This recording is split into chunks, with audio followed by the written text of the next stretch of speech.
Mas olha só que interessante, o Richard Wyckoff, ele fala como os mercados se movimentam, como as baleias compram todas as coisas desde 1900 e alguma coisa. Faz mais de 100 anos que utilizam isso. O rapazinho viveu até 1934, ele nasceu em 1870.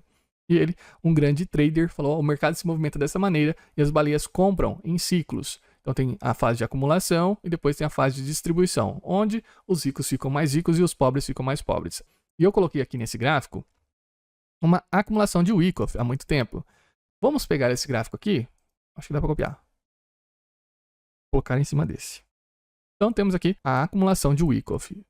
A gente começa em uma queda infinita até que o preço se segura. E é justamente o que acontece nesse gráfico também, de acumulação de Wyckoff. Ele tem a queda, se segura, aí um reteste e vai fazendo seus topos e fundos. Então marquei todas essas regiões. Tem uma live, amanhã eu vou tentar marcar aqui para vocês, para ficar mais fácil, depois vocês pesquisem aí também, aí vocês vejam o que eu já havia falado. E olha só, essa região parece que funcionou. Essa primeira foi um topinho e depois faz um topinho mais alto. Então não...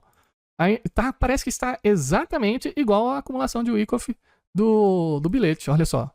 Faz um topinho, depois faz um topinho mais alto. Ó, um topo e um topo mais alto. Agora a gente vai buscar o quê? A fase da mola. A fase lá embaixo. Que é o reteste, que seria a fase de depressão do mercado.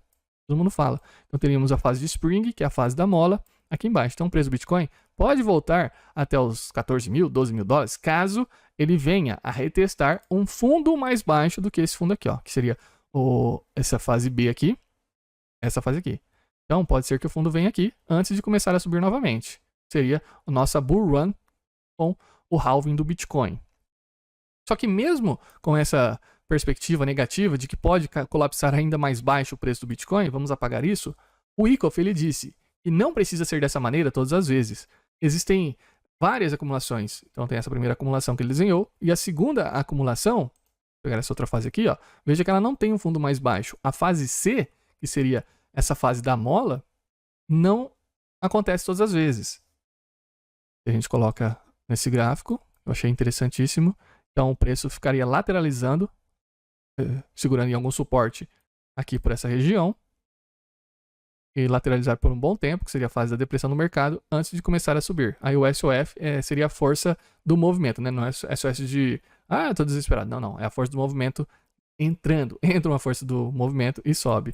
Então o que a gente faria aqui? Ao invés dessa queda vir até aqui embaixo, ela não vai até embaixo e fica andando aqui mais ou menos pelo meio, né? Mas vamos ver como fica ao longo do tempo. O que vocês acharam dessa análise perfunctória de cognição sumária? E uma coisa que também, eles estão falando de ombro, cabeça, ombro invertido, né? Olha só o que pode acontecer. Mesmo que o preço do Bitcoin venha a cair aqui por um tempo e depois volte a subir, o que forma nessa análise gráfica? Um ombro, cabeça e ombro. E isso é um padrão gráfico que indica subida. Então, se continuar por aqui nessa região, mesmo que lateralize por um longo período de tempo, não tem problema. Estamos fazendo um suporte, uma base para começar a subir. E esse desvio ajuda bastante. O desvio é a cabeça do movimento aqui, ó. Outra acumulação de Wyckoff, olha que interessante. Eu peguei esse desenho na internet e é exatamente o que está acontecendo no preço do Bitcoin. E não é o Bitcoin, isso aqui em 2019, é outro gráfico, outra coisa. Ó, o preço de 30, sei lá o que, 32 mil alguma coisa, não é Bitcoin. E olha só como funciona esse desenho.